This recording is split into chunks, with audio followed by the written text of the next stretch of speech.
삶의 방향을 인도하시는 하나님 경제편이라는 제목의 말씀 가지고 같이 나눠볼까 합니다.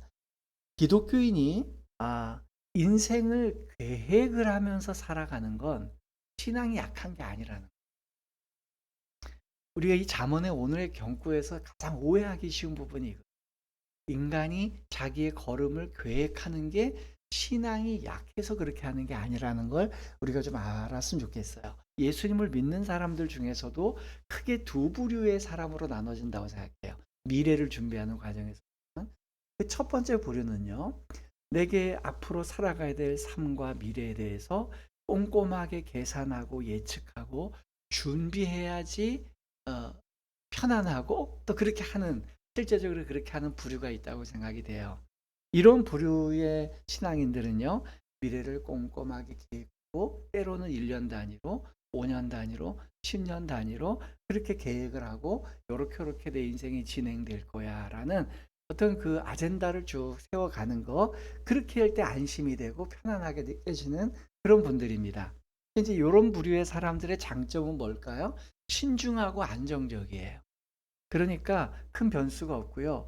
가족과 그가 소속된 사회나 또 회사, 교회, 공동체를 이끌어갈 때 크게 위험 부담을 공동체에게 가중시키지 않을 가능성이 높다는 거죠. 근데 이런 부류의 단점도 명확합니다. 이런 부류의 단점은 뭔가 하면요. 바로 하나님께서 그가 세운 계획 밖에 더 역동적인 삶을 준비해 놓으셨을 때 그것을 허용할 가능성이 굉장히 낮다는 거예요, 상대적으로. 왜냐하면 내 계획에 묶여 있으니까. 그러니까 내 계획대로 진행돼야 되는데 하나님께서 또 역동적이고 새로운 단계의 전혀 다른 삶의 차원으로 이끌어 가실 때 그 부르심 앞에 주저하고 망설일 가능성이 높다는 거예요. 기독교인 중에 두 번째 부류가 있다면 이 첫 번째 부류하고 정반대 부류인데요. 삶과 미래에 대해서 전혀 준비를 하지 않는 거예요. 그래서 그 명분은 뭐냐? 믿음으로 살아야 돼. 믿어야지 뭘 사람이 자꾸 계획하고 그러냐 이런 거죠. 그래서 이런 부류의 사람들은 그 바탕에 있는 신념이 뭐냐면 미래를 계획하는 거는 그건 믿음이 없는 거라는 거예요. 하나님을 의지하지 않는다는 거예요. 왜 자꾸 인간적인 생각으로 계획을 하고 자꾸 그 틀에 갖추려고 그러냐. 계획을 가지고 있다는 거, 인간이 뭔가 계산한다는 걸 신앙이 없는 거라고 생각해요. 하나님이 공급해 주시는데 왜 그런 거를 믿지 않고 그렇게 자꾸만 꼬물 쳐 두려고 그러냐.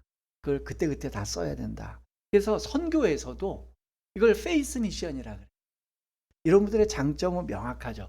하나님께서 주신 재화 가치를 아끼지 않고 필요한 것에 폭격기와 같이 다 씁니다. 여기 이제 오늘 구제를 해야 되겠다. 그럼 주머니 있는 거 다 털어서 다 쓰는 거예요. 그 결단력. 이거는 계획을 세우는 부류의 사람들이 절대로 흉내내지 못하는 거예요. 선순환이 이루어져요. 저는 이런 분도 봤어요. 이런 분들은요. 내가 주머니에 있는 걸로 구제를 한다든지 선교를 한다든지 선한 일을 쓰기 시작할 때 아낌없이 쓰잖아요. 그러면 그것을 받은 사람과 이 좋은 소문이 삽시간에 퍼집니다.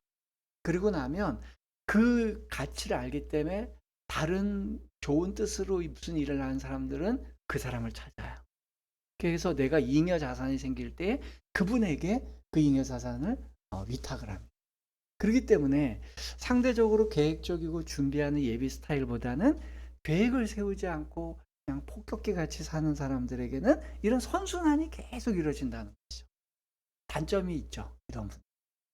이런 분들의 단점은요. 그 장점이 또 단점이 되는 거예요. 선순환으로 이루어지는 이 구조는요. 대개는 다른 사람의 후원과 도움에 의존하는 경우가 많아요. 그렇잖아요. 내가 예비해서 예측하고 예금을 들어서 사는 인생이 아니라 결국은 다른 사람들의 도움을 통해서 그 선순환의 구조가 이루어지는 겁니다. 이분들은요. 사실은 다른 사람의 후원과 격려 속에 살아가는 인생이에요. 그러니까 사실은 그 격려와 후원도요. 그 체계적이고 계획한 사람들이 갖고 있는 잉여의 재화 가치가 글로 보내지는 거예요. 더 큰 단점은 뭐냐? 그 이제 후원에 의존해 있다는 것을 망각해 갈 때 이게 문제가 생겨요. 이게 중증이 되면 어떻게 되냐면요. 다른 사람이 나를 돕는 이것을 당연시 여겨. 다른 사람이 내게 제공하는 재화 가치와 시간과 기회 이런 것들은 당연히 나에게 투자돼야 된다라고 생각을 해요. 다른 사람에 대한 고마움이 없어요. 오늘 이 첫 번째의 경구를 보면 우리가 오해할 수가 있어요. 사람이 마음으로 자기의 길을 계획할지라도 이 문장은 명령문이나 이런 문장이 아니라 평소문인 거예요. 그러니까 자신의 예를 들어 하나님께서 자신의 길을 계획하지 말라. 이러면 명령어잖아요. 하지 마라. 라고 얘기할 텐데 이렇게 표현하신 게 아니라는 거예요. 그러니까 성경은 어떤 문장을 얘기하실 때 하지 말아야 될 거에 대해서는 명확하게 하지 말라라고 명령하신다는 거죠. 예. 죽은 시체를 만지지 마라. 이렇게 얘기하냐. 네가 죽은 시체를 만질지라도 이렇게 하지 않는다는 거예요. 그러니까 죽은 시체를 만지지 마라. 그러면 너는 부정하게 될 것이다. 이렇게 얘기하는 것처럼 우리가 자기의 미래를 계획하는 게 잘못된 거라면 너는 각자 자기의 길을 계획하지 말아라. 하나님께서 인도하신다. 이러면 두 번째 부류의 사람들의 말이 맞다는 거죠. 근데 이 메시지의 톤이 명확합니다. 평소문이에요. 성경이 소개하는 내용은 담담해요. 그냥 사람들은 누가 시키지 않아도 자기의 길을 계획하고 준비한다는 거예요. 그 현상을 있는 그대로 담담하게 밝혀주시는 거예요. 사람이란 존재 자체가 다른 여타의 동물하고 다르게 자기의 길을 계획하고 준비한다라는 관찰을 얘기하시는 거예요. 그러니까 그거는 죄가 아니에요. 예수께서 누가복음 14장 28절부터 30절까지 그 유명한 이 제 논리에 정확하게 들어맞는 말씀을 하셨어요. 사람이 망대를 세우려고 한다면 기초부터 마무리까지 그 비용을 다 계산을 해서 생각하고 짓는 거지. 기초 비용만 가지고 하는 사람이 어디 있겠냐. 그러면 그러다가 짓다 못하고 중도에 마무리되면 얼마나 비난을 당하겠냐. 요거죠. 그러니까 예수님께서도 말씀하시는 내용이 뭐냐면 일을 시작하고 내 인생을 계획해 갈 때 기초만 생각하는 게 아니라 마무리까지를 생각을 다 해놓는 게 그게 정상적이라는 얘기예요. 지금 내 현재 수준에서 내가 20대면 20대, 30대면 30대, 50대면 50대, 70대면 70대 지금 내 현재 수준에서 하나님이 지금 현재까지 내게 주신 것 그리고 이제까지 주셨던 패턴 그리고 앞으로 기대되는 수입 요걸 가지고 내 미래를 일단 계획을 하는 거예요. 요렇게 살아가면 내가 1년 뒤, 5년 뒤, 10년 뒤, 30년 뒤 내가 죽을 때쯤은 요렇게 진행되겠구나 라는 걸 한번 예측해 보는 거예요. 예, 그것은 하나님께서 내게 주신 은혜와 나를 이제까지 인도하신 거에 대한 감사의 발로고 그것을 존중해 드리는 표현이라고 저는 생각해요. 기독교인은요. 그럼에도 불구하고 자기가 계획한 계획과 계산에 함몰되어서는 안 되는 거예요. 내 예측은 요렇게 진행되는 거야. 근데 거기에 멈춰 있으면 안 되는 거예요. 자신이 세운 계획과 예산이 절대시되면 안 돼. 그의 걸음을 인도하시는 이는 여호와시니. 근데 그분이 하나님께서 내 인생에 내가 계획했던 것 다르게 더 다른 방향으로 이끄신다든지 내가 예측한 것보다 어떨 땐 손해되게 어떨 땐 조금 위험하게 나를 이끄시는 것 같더라도 그때는 하나님의 뜻이라면 순종하고 나아갈 수 있어요. 내 계획에 갇히지 않고. 그래서 내 계획이 있었더라도 하나님이 나를 이끌어 가실 때 당황하지 않고요. 놀라지 않고요. 슬퍼하지도 않고요. 스트레스도 받지 않아야 되는 거예요. 내 안정감과 내 계획을 하나님의 뜻보다 앞세우지 않으려는 마음이 중요한 것이죠. 여기에서 한 가지 중요한 게 있어요. 조심해야 될 게. 그거 뭐냐. 이와 같이 내 계획을 절대시하지 않고 하나님의 뜻에 순종해서 더 역동적인 삶으로 나아가려고 할 때 중요한 게 뭐냐. 하나님의 뜻이 아닌 것을 하나님의 뜻이라고 착각하면 안 돼요. 예. 하나님의 부르심과 요청이 분명히 현재의 안정감을 뛰어넘게 하는 요소가 있는 건 분명히 맞는데, 굉장히 많은 경우에 또 내 성향상 내가 좀 더 계획적이고 안정적인 사람이라면 이런 걸 조심하지 말라라도 조심을 할 텐데, 두 번째 부류처럼 페이스 미션적으로 사는 사람들은 이 어떤 하나님의 부르심과 역동적인 게 내게 다가올 때 너무 가볍게 이거를 검증을 하고 하나님의 뜻이다라고 밀어붙이는 경우가 더 많은 경우죠. 그래서 이런 겁니다. 내가 현실 도피하고 싶은 욕구가 있을 때 하나님의 뜻으로 포장할 경우, 높은 위험 부담을 통해 얻을 수 있는 극적인 이익이 있거든요. 세상이 그런 얘기잖아요. 하이 리스크, 하이 리턴. 세속이 얘기하는 그 경제의 관점이죠.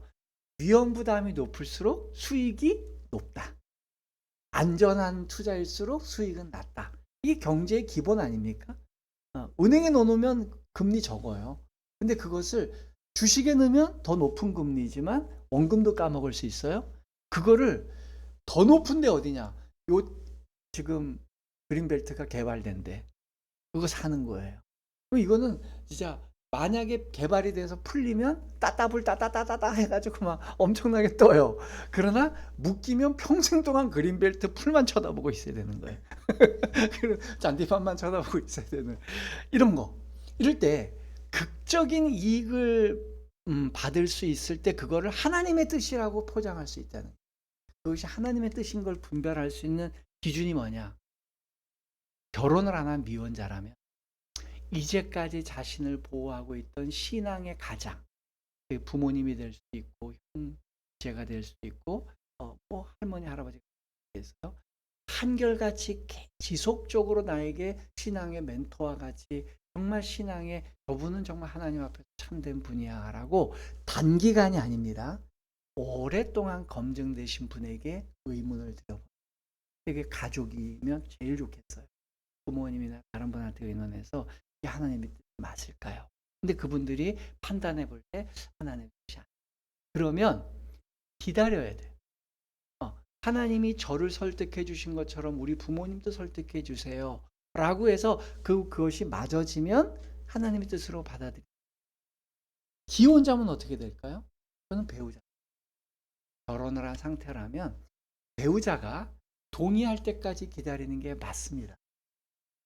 그런데 그러면 또 반대로 생각하면 배우자나 부모님이 반대할 때까지 하면 그것이 또 하나님의 뜻을 막는 또 하나의 도구가 되지 않겠습니까? 라고 생각되지만, 그럼에도 불구하고 하나님께 기도하는, 하나님 저를 설득해 주신 것처럼 제 아내를, 제 남편을 설득해 주십시오. 그래서 우리가 함께 이 길을 갈 수 있도록 하나님, 이왕이면 하나님의 뜻이라도 주님 같이 축복 가운데 갈 수 있도록 해 주시옵소서라고 하는 게 하나의 좋은 시금석이 되지 않을까라는 생각을 해보게 됩니다. 저는 참된 신앙인은요, 적절한 가치로 자족하고 만족할 수 있는 범위 내에 머물러 있어야 된다고. 너무 큰 고부가 가치와 경제적인 어떤 극적인 효과를 바라는 건 신앙인의 태도가 전 아니라고 생각해요. 그래서 요행이나 극적인 기회를 바라는 건 그건 그 신앙이라고 저는 포장하지 않았으면 좋겠어요. 여러분, 이런 겁니다. 그럼에도 불구하고 하나님이 기적과 같이 이 사람을 갑자기 사다리 위로 확 끌어올릴 때가 있어요. 그건 어떤 거냐면 내가 그것에 투자하고 기대하기 위해서 내 의도로 접근하지 않았는데 하나님이 극적으로 나를 점핑시킬 때가 있어요. 그때는 그건 하나님이 하신 거예요. 근데 내가 정보 다 알아보고 내가 투자처 알아봐서 투기에 가까운 투자를 했다면 그것은 하나님의 뜻이 아니고 내 욕심일 가능성이 높다는 거죠. 분수에 맞는 노동과 그에 대한 정당한 대가를 받는 것을 합당하게 여기는 게 참된 신앙이라고 생각합니다. 곧 헛된 것과 거짓말을 내게서 멀리 하시며 나를 가난하게도 마옵시고 부하게도 마옵시고 오직 필요한 양식으로 나를 먹이시옵소서. 예, 제 평생의 좌우명 중에 하나예요. 저를 너무 부자가 되게도 하지 마시고 또 너를 너무 가난하게도 하지 말아 주시옵소서. 저는 이게 기독교인들이 갖고 있어야 될 어떤 가장 중요한 그 경구라고 생각해요. 인생의 방향성이라고 생각해요. 그렇다면 왜 부자가 되면 안 되고 왜 너무 가난해져도 안 돼요? 그다음에 9 절에 답이 나오죠. 9절 한번 같이 읽어 봅니다. 혹 내가 배불러서 하나님을 모른다 여호와가 누구냐 할까 하오며 혹 내가 가난하여 도적질하고 내 하나님의 이름을 욕되게 할까 두려워함이니이다. 네. 기독교인이 경제적 관점에서 미래를 설계해 갈 때 가져야 될 이 마음 태도가 이 양극단을 배제하고 중도의 길을 가는 이유가 뭐냐면 기독교인은 저는 극심하게 가난해서도 안 되고 극심하게 부자가 되는 것도 별 유익이 된다고 생각하지 않아요. 왜냐하면 우리의 마음속에는요. 내가 극도로 부자가 될 때 두려움을 가질 줄 알아요. 부가 계속 내게 찾아올 때 이 부를 뺏길 것 같은 두려움이 아니고요. 이 부 때문에 내 삶의 우선순위가 바뀔 것 같은 두려움이 있어야 된다는 것이죠. 내가 이 부를 하나님보다 더 사랑하게 되지 않을까 하는 두려움이 있어야 된다는 거예요. 그러니까 기독교인은 배가 불러서 하나님을 외면한 채 자기 부에 취해서 살고 있는 그런 삶을 두려워한다는 거죠. 모든 것이 만족스럽고 불만족이 없다면 사실은 하나님에 대한 필요와 각성도 옅어지는 게 인간의 본성입니다. 제가 너무 부유해서 부족한 게 모르면 전 하나님하고 이야기거리가 별로 없을 거예요. 그리고 제가 하나님을 별로 체감적으로 느끼지 못할 것 같아요. 너무 가난해져서 내가 고단하고 힘들 때 원망이 나오지 않을 정도. 아니 그 정도는 보상해 주세요. 이런 것이죠. 쉬운 성경에 보면 제가 찾았던 그 의미가 명확하게 드러나거든요. 우리 잠언서 30장 7절부터 우리 9절까지를 쉬운 성경 버전으로 한번 읽어볼게요. 같이 한번 읽어봅니다. 내가 두 가지를 여호와께 구하여 싸우니 내가 죽기 전에 이루어 주소서. 곧 허황한 거짓말을 내게서 멀리하여 주시고 가난도 부함도 허락하지 마시고 오직 일용할 양식만 주소서. 그렇지 않으면 내가 배불러서 여호와께서 누구인가 하고 당신을 부인할까 두렵습니다. 아니면 내가 가난해져서 도적질하고 내 하나님의 이름을 모욕할까 두렵습니다. 네, 그 중간에 나왔죠. 하나님한테 구하는 게 저에게 일용할 양식만 주세요. 일용할 양식은 오늘 먹고 죽는 다음 달에 은행 잔고가 없다는 뜻이 아니고요. 내가 앞으로 지속적으로 하나님 앞에 일용할 양식만큼은 보존받을 수 있는 안정감을 허락해 주실 거예요. 결론입니다. 궁극적으로요. 인생의 길을 인도하시는 분은 하나님이세요. 내가 계획을 세우건 계획을 세우지 않건 그러나 하나님께서는 그의 백성의 길을 끝끝내 인도하시고 안정감 있게 세워가십니다. 아까도 말씀드린 것처럼 다음 달 잔고 없이 사는 사람이요. 30년, 40년 동안 정말 저보다 잘 먹고 잘 삽니다. 그렇게 사는 유형도 있고 또 마음이 쪼그라들어서 좁은 그렇게 막 강단이 없는 사람은 그래도 예측하고 예비해서 어느 정도는 일용할 양식을 확보해 놓고 가야 안정감 있는 사람이 있어요. 그런 분은 또 하나님 그렇게 인도하세요. 그럴 때 우리가 하나님께 바라야 될 마음은 아까 말씀하신 것처럼 내가 너무 허황된 거짓말을 하지 않게 하시고 그런 걸 멀리하게 해주세요. 그냥 꿀 수 있는 꿈만 꾸고 참된 신앙인은요. 각자 자기의 마음대로 자기의 인생을 현재까지 나를 인도하신 하나님의 패턴에 의해서 내게 주신 재와 가치들을 가지고 잘 계획해 가는 것이죠. 그리고 그것으로 조심스럽게 미래도 예측해 봐요. 이렇게 인도해 오셨으니 앞으로 인도하시겠지라고 예측을 해 놓지만 하나님께서 그러나 더 역동적인 삶으로 인도하실 때는 내 계획도 내려놓고 주님 순종하겠습니다. 한번 주님의 인도하심 따라가 보겠습니다. 그럴 때에 그것이 우리에게 큰 힘이 된다는 거예요. 모쪼록 우리 예수님의 교회 모든 성도들은요. 차분하게 현재까지 인도하신 나의 삶의 패턴을 이해하고 또 현재 나에게 주신 것들을 잘 가치를 분별해서 미래를 예측해 나아가는 계획을 하고요. 그럼에도 불구하고 하나님께서 역동적으로 나의 인생을 이끌어 가실 때는 그 내 계획에 갇히지 않는 그것 때문에 스트레스 받지 않고 용감하게 발을 내디딜 수 있는 그런 믿음의 용사 되시기를 주님 이름으로 부탁드립니다. 아멘.